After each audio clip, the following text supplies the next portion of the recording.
الحمد لله نحمده ونستعينه ونستغفره ونؤمن به ونتوكل عليه ونعوذ بالله من شرور أنفسنا ومن سيئات أعمالنا من يهده الله فلا مضل له ومن يضلل فلا هادي له ونشهد أن سيدنا وسندنا وحبيبنا ومولانا محمدا عبده ورسوله صلى الله عليه وسلم. أعوذ بالله من الشيطان الرجيم. بسم الله الرحمن الرحيم. إن الشيطان لكم عدو فاتخذوه عدوا إنما يدعو حزبه ليكونوا من أصحاب السعير. صدق الله مولانا العظيم وصدق رسوله النبي الكريم ونحن على ذلك لمن الشاهدين والشاكرين والحمد لله رب العالمين. کہ محمد سے وفا تو نے تو ہم تیرے ہیں، کہ محمد سے وفا تو نے تو ہم تیرے ہیں، یہ جہاں کیا چیز ہے لوح و قلم تیرے ہیں. میرے محترم بزرگوں اور دوستوں اور دینی بھائیوں، عزیزان گرامی، حاضرین جمعہ، اللہ رب العزت کا بہت بڑا کرم احسان ہے کہ اللہ نے آج اس مبارک دن میں جمعے کی نماز پڑھنے کی توفیق عطا فرمائی. میرے عزیزوں، ایک حدیث ہے کہ قرب قیامت میں کچھ چیزوں کا رواج زیادہ ہو جائے گا. آیا حدیث کے اندر سیاتی علی الناس سنوات خداعات، ان قریب لوگوں پر ایسا زمانہ آنے والا ہے جو دھوکہ دھڑی کا معاملہ عام ہو جائے گا، جو فراڈ کا معاملہ عام ہو جائے گا، جھوٹ بولنے کا معاملہ عام ہو جائے گا. بات بات پر لوگ جھوٹ بولیں گے، قدم قدم پر لوگ جھوٹ بولیں گے اور ذرہ برابر بھی دریغ نہیں کریں گے. حال یہ ہوگا یصدق فیہ الکاذب، جو جھوٹا ہوگا اس کو مانا جائے گا، جھوٹے کو سچا مانا جائے گا. ویکذب فیہ الصادق، اور جو سچا ہوگا اس کو کاذب مانا جائے گا، اس کو جھوٹا مانا جائے گا. اور جو بے ایمان ہوگا اس کو امین سمجھا جائے گا، اور جو امین ہوگا اس کو بے ایمان سمجھا جائے گا. اور یہاں تک آگے فرمایا حضور پاک صلی اللہ علیہ وسلم نے ینطق فیہ الرویبضہ، حضور پاک صلی اللہ علیہ وسلم سے صحابہ کرام نے پوچھا کہ رویبضہ کیا ہے؟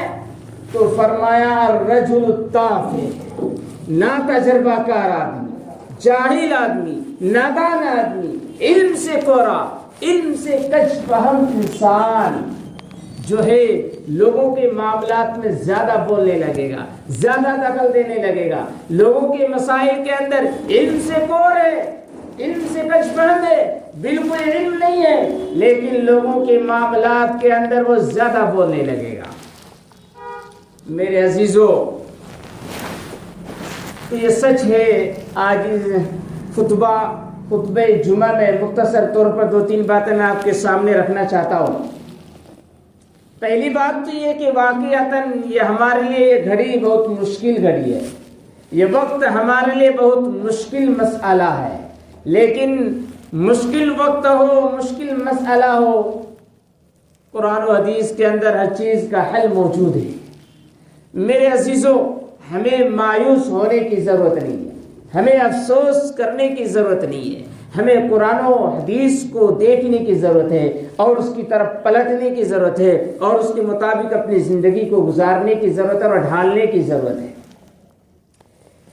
ایک یاد کیجئے، بغداد کے اندر تاتاریوں نے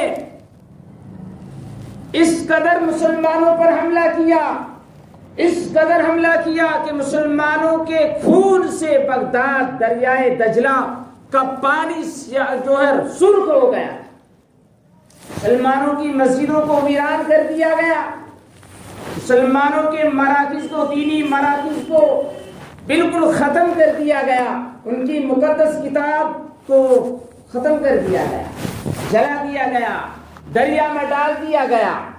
لیکن کیا وہی تاتاری جنہوں نے مسلمانوں کے خلاف کام کیا تھا اور دشمنی کا اظہار کیا تھا، ایک وقت ایسا بھی آیا کہ وہی تاتاری لوگ مسلمان ہو کر اسلام میں داخل ہو کر کے پھر جو اسلام کو پروان چڑھایا؟ اسلام کی فطرت میں قدرت نے لچک دی ہے، اسلام کی فطرت میں قدرت نے لچک دی ہے، یہ اتنا ہی ابھرے گا جتنا کہ ہم دبائیں گے۔ میرے عزیزو، اس لیے ہمیں گھبرانے کی ضرورت نہیں ہے، افسوس کرنے کی ضرورت نہیں ہے۔ میں نے خطبہ میں ایک آیت آپ کے سامنے پڑھی، ان الشیطان لکم عدو، اے لوگو تم سمجھ لو یہ شیطان تمہارا دشمن ہے، تم اس کو دشمن سمجھو۔ ایک دنیا کا اگر کوئی کسی کا دشمن ہوتا ہے تو اس سے بچنے کی کوشش کرتا ہے، بچاؤ کے سامان مہیا کرتا ہے اور قدم قدم پر اس سے محتاط رہتا ہے اور اس سے چوکنا رہتا ہے کہ اس دشمن سے مجھے کوئی تکلیف نہ پہنچائے، کبھی یہ مجھے تکلیف نہ پہنچا دے، کہیں کہ کوئی ہمیں حادثہ کا شکار نہ ہو جاؤں، قدم قدم پر اس سے بچنے کی کوشش کرتا ہے یا نہیں؟ لیکن اللہ نے فرمایا قرآن کے اندر کہ تمہارا کھلا ہوا دشمن تمہارا شیطان ہے، یہ ایسا دشمن ہے کہ جب تک قیامت قائم نہ ہو جائے اس وقت تک تمہاری دشمنی شیطان سے ختم نہیں ہو سکتی۔ اللہ رب العزت سے شیطان نے مہلت مانگ رکھی ہے، اے اللہ مجھے مہلت دے دیجئے، قیامت کے دن تک میں آپ کے بندوں کو گمراہ کروں گا، میں آپ کے بندوں کو سیدھے راستے سے بھٹکاؤں گا، صراط مستقیم سے بھٹکاؤں گا، قدم قدم پر میں اس کو غلط راستے پر لگانے کی کوشش کروں گا۔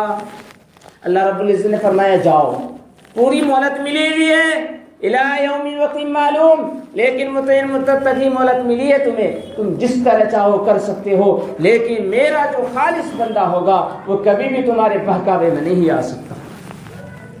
تو میرے عزیزو، میں آپ کو بتاؤں، تفصیل کا تو وقت نہیں ہے، شیطان کو کیا کیا چیزیں پسند ہے اور کیا کیا چیزیں ناپسند ہیں، ہمیں سوچنا چاہیے۔ شیطان کو سب سے زیادہ محبوب، سب سے زیادہ پسندیدہ جو چیز ہے نا، اس کے نزدیک شرک ہے، کفر ہے، نفاق۔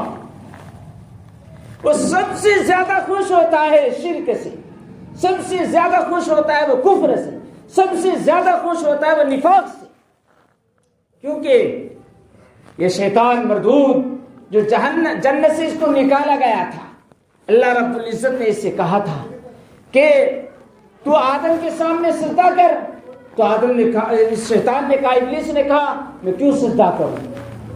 اس نے کہا میں تو اس سے بہتر ہوں، مجھے آگ سے پیدا کیا گیا ہے اور اس کو مٹی سے، آگ کی خاصیت ہے اوپر کو اٹھنا، مٹی کی خاصیت ہے نیچے کو جھکنا، بھلا اوپر والی چیز نیچے والے کے سامنے کیسے سجدہ کرے؟ تو یہ شیطان ہمارے پیچھے لگا ہوا ہے۔ اس لیے میرے عزیزو، ہمیں قرآن کریم کی آیت پر غور کرنا ہوگا، کمثل الشیطان اذ قال للانسان اکفر۔ شیطان کی مثال، شیطان کی حالت تو اس طرح ہے کہ انسان کے پیچھے وہ لگا ہوا ہے، وہ یہ پسند کرتا ہے کسی طرح یہ انسان اللہ کا انکار کر بیٹھے، اللہ کا انکار کر بیٹھے، کفر کی راہ اپنا لے۔ جو ہی کفر کی راہ اپناتا ہے بندہ، فوراً وہ بیزاری کا اظہار کرتا ہے، فوراً کہتا ہے اب میں تجھ سے بری ہوں، اب میں تجھ سے بری ہوں۔ تو میرے عزیزو، شیطان کو جو ہے کفر، شرک بہت زیادہ پسند ہے، اس لیے ہمیں قدم قدم پر جاگنا ہوگا کہ ہماری زندگی کے اندر، ہمارے گھروں کے اندر کہیں شرک تو نہیں ہو رہا ہے، کہیں کفر تو نہیں ہو رہا ہے، ہماری ذات سے، ہمارے فعل سے، ہمارے اقوال سے، ہماری بات سے کہیں کفر والا جملہ تو نہیں نکل رہا ہے، ہمیں سوچنا ہوگا۔ تو پہلی چیز ہمیں چاہیے کہ ہم شرک کفر سے مرتے دم تک مکمل طور پر ہم اس عمل سے بچیں اور ایمان والی راہ اپنائیں، ایمان والا راستہ اپنائیں۔ دوسری چیز شیطان کو یہ بھی پسند ہے کہ اللہ رب العزت کے بارے میں انسان سوچے خیالات میں گم ہو جائے، اس قدر خیالات میں گم ہو جائے کہ اللہ ہی کی ذات پر وہ جو ہے انگلیاں اٹھانا شروع کر دے۔ حدیث کے اندر آیا ہے کہ انسان سوچتا ہے، تصور کرتا ہے، خیال کرتا ہے اور یہ کہتا ہے کہ فلاں چیز کو کس نے پیدا کیا، فلاں چیز کو کس نے پیدا کیا، فلاں چیز کو کس نے پیدا کیا، زمین کو کس نے پیدا کیا، آسمان کو کس نے پیدا کیا، پیڑ پودے کو کس نے پیدا کیا، یہاں تک کہ وہ آخری مرحلے پر شیطان اس کے دل کے اندر وسوسہ ڈالتا ہے اور وہ یہ کہہ بیٹھتا ہے من خلق ربک، تیرے رب کو کس نے پیدا کیا۔ حضور پاک صلی اللہ علیہ وسلم نے فرمایا فَلْيَسْتَعِذْ بِاللَّهِ، انسان کو چاہیے جب وہ اس حالت میں اور اس ایسی حالت میں پہنچ جائے کہ وہ اللہ کے بارے میں انگلیاں اٹھائے، فوراً توبہ کرے، فوراً پناہ مانگے اللہ رب العزت، وَلْيَنْتَهِ، اور ایسے حالات میں خیالات اور تصورات سے فوراً باز آ جائے۔ آج انسان اسلام پر، دین اسلام پر کیچڑ اچھالتا ہے اور قسم قسم کے خیالات پیدا کرتا ہے اور یہ سوچتا ہے، آپ ویڈیو کے اندر، یوٹیوب کے اندر، لوگوں کے اندر بہت سا نادان جاہلوں کے اندر بہت ساری نادانیاں آ جاتی ہیں، وہ ایسی بات اپنی زبان پر لے آتے ہیں جس کا ہم تصور بھی نہیں کر سکتے۔ کچھ لوگ یہ خیال کرتا ہے ارے بھائی جنت کے اندر جب مردوں کو حوریں ملیں گی تو عورتوں کو کیا ملے گا؟ کیا جنت میں بھی لائبریریاں ہوں گی؟ کیا جنت میں بھی شاپنگ اور بازار ہوں گے؟ اس قسم کے سوالات، بیہودہ سوالات کرتے ہیں لوگ، جبکہ قرآن کریم نے صاف فرما دیا وَلَكُمْ فِيهَا مَا تَشْتَهِي أَنفُسُكُمْ، کہ تمہارے لیے جنت کے اندر سب چیزیں مہیا ہوں گی۔ اب اس میں آگے چل کر کے ہمیں یہ سوال کرنا، وہ سوال کرنا، کیا کیا چیزیں یہ سب چیزوں میں ہمیں پڑھنے کی ضرورت۔ بھائی اگر تمہاری طبیعت کرے گی بازار کی تو بازار حاضر ہو جائے گا، اگر تمہاری ضرورت ہو کاروبار کی تو کاروبار ہو جائے، لیکن میرے عزیزو یہ سب چیزیں طبیعت ہماری طبیعت نہیں چاہے، ہوگی بھی نہیں سکتی، لیکن پھر بھی ہم خیالات تصورات کے اندر اس قدر گم ہو جاتے ہیں کہ میرے عزیزو یہاں تک ہمیں کفر کا اندیشہ ہو جاتا ہے، شرک کا اندیشہ، تو ہمیں سوچنا ہوگا۔ اس لیے میرے عزیزو ہمیں چاہیے کہ ہم قدم قدم پر صحیح زندگی گزارنے کی کوشش کریں۔ شیطان کو یہ بھی پسند ہے غیبت کرنا، حسد رکھنا، بغض رکھنا، کینہ رکھنا، ان چیزوں سے بھی شیطان بہت خوش ہوتا ہے، راضی ہوتا ہے، چلو بھائی میرے بہکاوے میں یہ آ گیا۔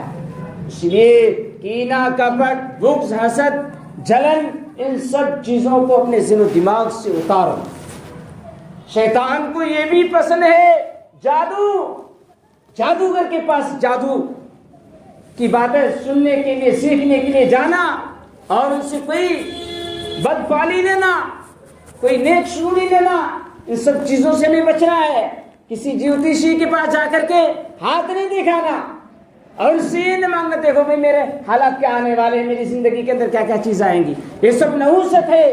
حدیث کے اندر صراحت کے ساتھ آیا ہے لیس منا، کہ ہم میں سے وہ شخص نہیں ہو سکتا جو کسی کاہن کے پاس جائے، جو کسی نجومی کے پاس جائے، جو کسی جادوگر کے پاس جائے، جو کسی جیوتشی کے پاس جائے اور اسے اپنا ہاتھ دکھا کر دنیا کی چیزیں مانگے اور یہ تصورات اور خیالات پیدا کرے اپنے ذہن و دماغ کے اندر۔ اس لیے میرے عزیزو بہت ساری چیزیں ہیں جو شیطان کو پسند ہے، ان سب چیزوں کو ہمیں ترک کرنا ہے، اور بہت ساری چیزیں ایسی ہیں جو شیطان جو ہے ناپسند کرتا ہے، ہمیں ان چیزوں کو اپنانا ہے۔ شیطان کیا پسند کرتا ہے میں نے بتایا، اور کیا چیزیں ناپسند کرتا ہے۔ شیطان جو ہے یہ نماز جو ہے جماعت کے ساتھ پڑھنا یہ ناپسند کرتا ہے۔ شیطان یہ نہیں چاہتا کہ اللہ کا بندہ اللہ کی بارگاہ میں اور اللہ کے دربار میں حاضری دے کر اللہ کے سامنے اپنی پیشانی، اپنا ماتھا ٹیکے، یہ شیطان پسند نہیں کرتا، ناپسند کرتا ہے۔ اس لیے جب بندہ سوتا ہے تو سوتے وقت، حدیث کے اندر بخاری شریف کی حدیث ہے، اس کے اندر آیا ہے شیطان جاتا ہے اس کے بستر کے، اس کے پاس، سرانے کے پاس، اس کی گدی میں 3 گرہ لگا دیتا ہے۔ جب انسان سوتا ہے 3 گرہ لگ جاتی ہے، شیطان کی طرف سے 3 گرہ اس کی گدی پر لگا دیتا ہے۔ جو ہی بندہ فجر کی نماز کے لیے اٹھتا ہے اور یہ دعا پڑھتا ہے الحمدللہ الذی احیانا بعد ما اماتنا والیہ النشور، فوراً ایک گرہ کھل جاتی ہے۔ اور آگے جب وہ وضو کرنے کے لیے اٹھتا ہے اور وضو کرتا ہے تو فوراً دوسری گرہ کھل جاتی ہے، اور اس کے بعد جب فجر کی نماز پڑھ لیتا ہے تو تیسری گرہ بھی کھل جاتی ہے، اور اس کا سارا دن خوشی کے ساتھ، رضامندی کے ساتھ، نیک اعمال کے ساتھ گزرتا ہے۔ اور اگر بندہ یہ نہیں کرتا، اٹھتا نہیں، دعا نہیں پڑھتا، وضو نہیں کرتا، فجر کی نماز نہیں پڑھتا، تو شیطان حدیث کے اندر آیا ہے کہ شیطان جو ہے اس کے کان پر مونتا ہے، پیشاب کرتا ہے۔ سوچا ہم نے، آج ہماری مسجد عالیشان ہو جاتی ہے، ہم مسجد کی فکر کرتے ہیں، لیکن ہماری مسجدیں جو ہے آباد نہیں ہو پاتی۔ ہم اپنی مسجدوں میں بہت ساری چیزیں آرام دہ کے لیے لگاتے ہیں، لیکن یہ بھی کبھی سوچا کہ ہماری مسجد کس طرح بھر جائے، نمازیوں سے کس طرح بھر جائے۔ جمعہ کے دن ماشاءاللہ ہماری مسجدیں کچھ بھر جاتی ہیں، لیکن جمعہ کے علاوہ اور نمازوں کے اندر کیا حال ہے ہمارا، ہمیں اس پر بھی سوچنا ہے۔ ہم پابندی کے ساتھ ہر وقت ہر نماز کو پڑھنے کی کوشش کریں۔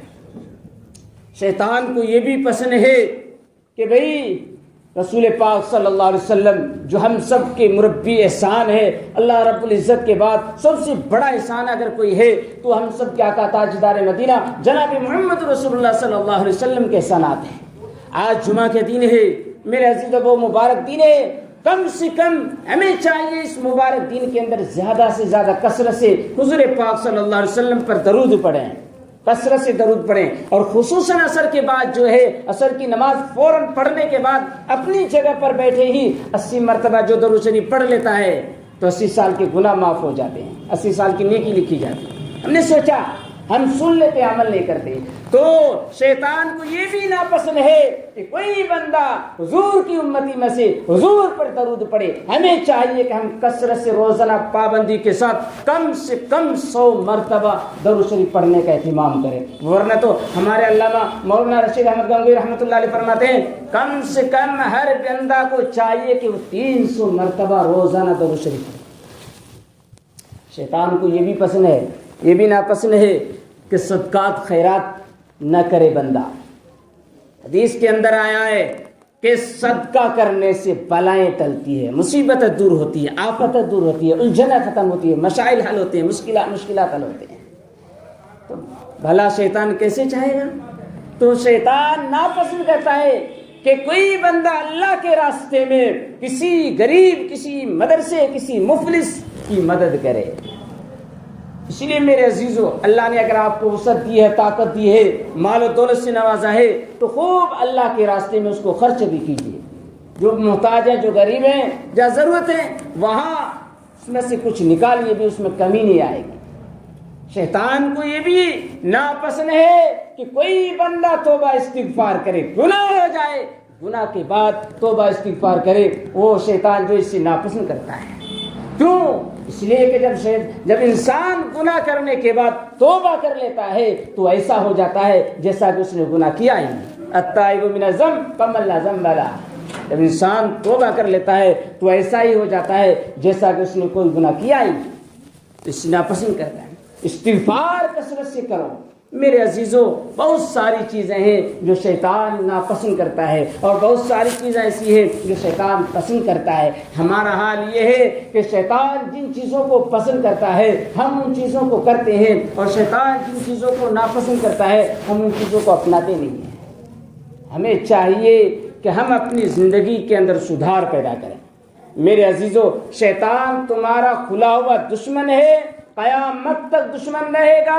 اس کو دشمن سمجھنا ہے، اس کی پیروی نہیں، اس کی بات، اس کے وساوس، اس کے خیالات کے مطابق اپنی زندگی کو نہیں ڈھالنا ہے، بلکہ قرآن و حدیث کے مطابق ہمیں چلنا ہے، رسول پاک صلی اللہ علیہ وسلم کی ایک سنت کو زندہ کرنا ہے۔ ٹائم نہیں، صحابہ کرام سے ایک غلطی ہو جاتی ہے، ایک سنت کو، ایک معمولی حکم چھوڑنے کی وجہ سے جیتی ہی بھی جنگ ہار جاتے ہیں، غزوہ احد کے اندر صحابہ کرام زخمی ہو جاتے ہیں، 70 صحابہ کرام زخمی ہو جاتے ہیں اور 70 صحابہ کرام شہید ہو جاتے ہیں۔ خود حضور پاک صلی اللہ علیہ وسلم کا حال یہ ہے کہ بھئی آپ کا چہرے انور، چہرے مبارک جو ہے زخمی ہو جاتا ہے، آپ زخم سے چور چور ہو جاتے ہیں، ایک چھوٹی سی غلطی کی اور کوتاہی کی وجہ سے جیتی ہی بھی جنگ ہار جاتے ہیں۔ آج ہماری زندگی کے اندر کیسی کیسی سنتوں کو ہم پامال کرتے ہیں۔ کبھی سوچا اٹھتے بیٹھتے کھاتے پیتے سوتے جاگتے اپنے گھروں سے لے کر بازاروں تک پورے معاشرے محال کے اندر دیکھو کہ کتنی غلطیاں، کتنی سنتوں کو ہم توڑ رہے ہیں۔